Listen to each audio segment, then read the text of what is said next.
Hello guys, welcome to my channel. তো দেখছো এখন রেডি হয়ে গেছি, এখন একটু বেরোবো, যাব হচ্ছে লেক মলে। তো তোমরা দেখতে থাকো ব্লগটা। কিছুক্ষণ ঘোরাঘুরি করে আমরা বাড়িতে চলে এসেছিলাম, কারণ বাইরে ওয়েদার ভীষণ বাজে ছিল। আর বাইরে খেয়েছিলাম আমরা চাউমিন আর মোগলাই। তো এখন দেখো বাড়িতে চলে এসেছি, চলে আমি রাত্রের ডিনারের ব্যবস্থা করছি। ভাবছি আজকে একটুখানি স্পেশাল কিছু বানানো যাক। তো ভাবলাম বাড়িতে যখন মাটির হাঁড়ি আছে তখন কি না হান্ডি চিকেনই বানানো যাক। তো তার জন্যে প্রথমে আমি পেঁয়াজগুলো কেটে নেব। এরপর আমি মাঝারি সাইজে 3-4টে টমেটো কেটে নিলাম। তো এরপর রসুনগুলোকে ছাড়িয়ে নিচ্ছি এবং আমি আমার মেয়ের সাথে গল্প করছি। তো আমার মেয়ে চেয়ারে দেখো আমার পাশেই চেয়ার নিয়ে উঠে দাঁড়িয়ে পড়েছে। ও আমি কাটছে, ও সেগুলোকে দেখছে আর মানুষের পেঁয়াজ চাইছে, কারণ পেঁয়াজ খেতে খুব ভালোবাসে। জানি না কি টেস্ট পেয়েছে পেঁয়াজের মধ্যে, যখনই দেখে আমাকে পেঁয়াজ কাটতে আর সবসময় পেঁয়াজ চাইতেই থাকে। এরপর আমি আদাগুলোকে ভালো করে খোসা ছাড়িয়ে সেগুলোকে কেটে নেবো। এরপর আমি লঙ্কার বোটাগুলোকে ভালো করে ছাড়িয়ে নিচ্ছি। আর খুব বেশি একটা ঝাল দেবো না, যেহেতু তৃষা খাবে, তৃষা একদম ঝাল খেতে পারে না। চিকেনগুলোকে ভালোভাবে ধুয়ে আমি জল ঝরানোর জন্য একটি ঝুড়িতে আমি রেখে দিয়েছি, যাতে মাংসের জলগুলো ঝরে যায়। এরপর আমি মশলাগুলো রেডি করব। তো এখানে আমি 3-4টে মতন শুকনো লঙ্কা দিয়েছি, আর কিছু নিয়েছি জিরে। আর জিরের সাথে না আমি একটু হালকা সামান্য একটু সর্ষে দিয়েছি। আর তো দেখে নিয়েছো পেঁয়াজ, টমেটো, আদা এগুলো আমি আগেই কেটে রেখেছি। তো এবার আমি মশলা বাটবো। প্রথমেই আমি জিরা বেটে নিচ্ছি। জিরাটাকে ভালো করে বাটা হয়ে গেলে আমি তুলে নেব। এরপর ভালো করে আদা রসুন বেটে নিলাম। তারপরে এখন পেঁয়াজগুলোকে বেটে নেব। পেঁয়াজগুলোকে বাটা হয়ে গেল, দেখো এখন আমি তুলে নেব। এরপর আমি একই শিলনোড়াতে লঙ্কা, শুকনো লঙ্কা আর কাঁচা লঙ্কাও একসাথে বেটে নেব। শিলনোড়ায় যদি মশলা বাটা যায় আর বাটা মশলা দিয়ে যদি রান্না করা হয়, তাহলে সেই রান্নার স্বাদ কিন্তু অপূর্ব হয়। তো যারা বেটে বেটে রান্না করো তারা নিশ্চয়ই জানো যে বাটা মশলার স্বাদটাই অন্যরকম হয়। তো আমি এবার সমস্ত বাটা মশলা দিয়ে চিকেনটাকে ভালো করে ম্যারিনেট করে রাখবো। তার জন্য দেখো গাবলার মধ্যে আমি চিকেনগুলোকে দিয়ে দিয়েছি, এমন একে একে যত বাটা মশলা দিয়েছি বেটে রেখেছিলাম সেগুলো সব দিয়ে দিলাম। এরপরে আমি সামান্য যে অল্প একটুখানি পেঁয়াজ রেখেছিলাম আর টমেটো, সেগুলোকে দিয়ে একবারে আমি কিছুটা সর্ষের তেল দেবো আর হলুদ দেবো আর নুন দিয়ে ভালো করে এটাকে মিক্স করতে হবে। মেখে কিছুক্ষণ আমি রেখে দেবো। মাংস ও মশলা একসাথে ভালো করে মাখলে তবেই মাংসের ভেতর মশলাটা ঢোকে এবং সেই মাংসের স্বাদ কিন্তু খেতে দারুণ হয়। তো ভালোভাবে আমার চিকেনটা মাখা হয়ে গেছে। এখন আমি চিকেনটাকে কিছুক্ষণ রেস্টে রেখে দেবো। কিছুক্ষণ রেখে দেওয়ার পরে মাটির হাঁড়িটাকে আমি ভালো করে ধুয়ে নিয়েছি ও তার নিচে আমি একটু দেখো তেল লাগিয়ে দিয়েছি। তো এবার আমি চিকেনগুলোকে তুলে তুলে আস্তে হাঁড়ির মধ্যে সব দিয়ে দেবো।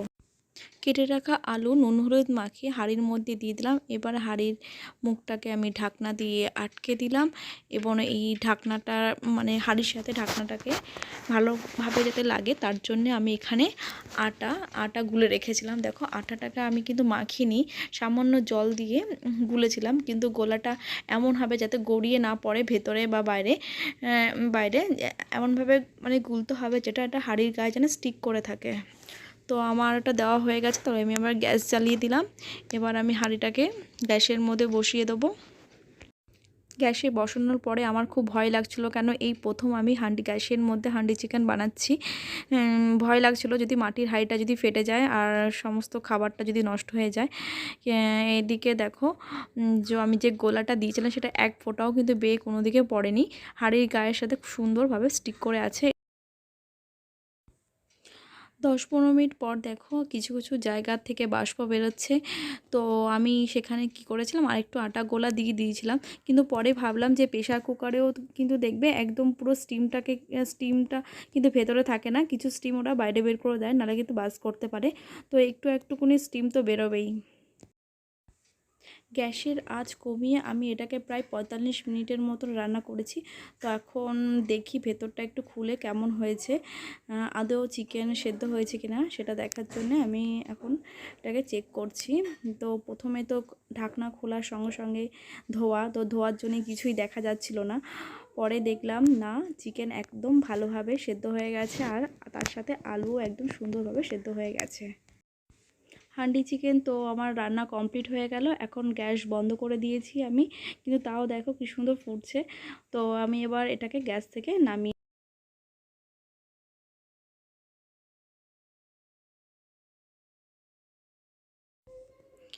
দেখো চিকেনের কালারটা খুব সুন্দর হয়েছে। আর আমি যেহেতু জল দিইনি, মাঝখানে গ্যাসটা অনেকটাই বাড়িয়ে দিয়েছিলাম, তার জন্য নিচটা একটু লেগে গেছিলো, কিন্তু তার জন্য একটা বেশ পোড়া বা স্মোকি একটা ফ্লেভার এসছে, তার জন্য চিকেনটার কিন্তু ফ্লেভারটা একদম দারুণ হয়েছে।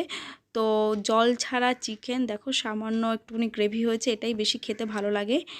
এরপর আমি রাতের জন্যে বানাবো পরোটা, কেন গ্রেভি সে তোমার হান্ডি চিকেনের সাথে পরোটা কিন্তু দারুণ লাগবে। পরোটা আর ভাত দুটো মিশিয়েই আমরা আজকে খাবো রাত্রে। আমার প্রায় পরোটা ভাজা কমপ্লিট হয়ে গেছে, রাতের ডিনার রেডি করা হয়ে গেছে।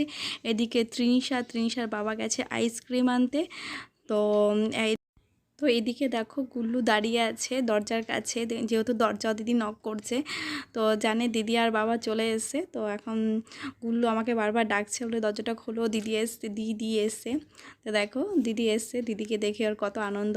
এবার বাবাকে খুঁজছে, বলছে বাবা আসেনি। তো দিদির প্যাকেটে আইসক্রিম দেখে তো গুল্লু খুব খুশি, যেহেতু ওকে আইসক্রিম এখনও দিই না, ও যেহেতু খুব ছোট। থালা গোছানো কমপ্লিট, এবার হাজব্যান্ডকে খেতে দেবো আর জিজ্ঞেস করব কেমন হয়েছে। আর যদি তোমাদের এই রান্নাটা যদি ভালো লেগে থাকে তাহলে প্লিজ লাইক, শেয়ার আর কমেন্ট করো। আর বাড়িতে অবশ্যই তোমরা ট্রাই করো। তোর বাবা বলছিল সুন্দর একটা ফ্লেভার আসছে, দারুণ হয়েছিল বলছিল খেতে, আর আমিও খেয়ে দেখেছিলাম, বেশ দারুণ ভালোই হয়েছে।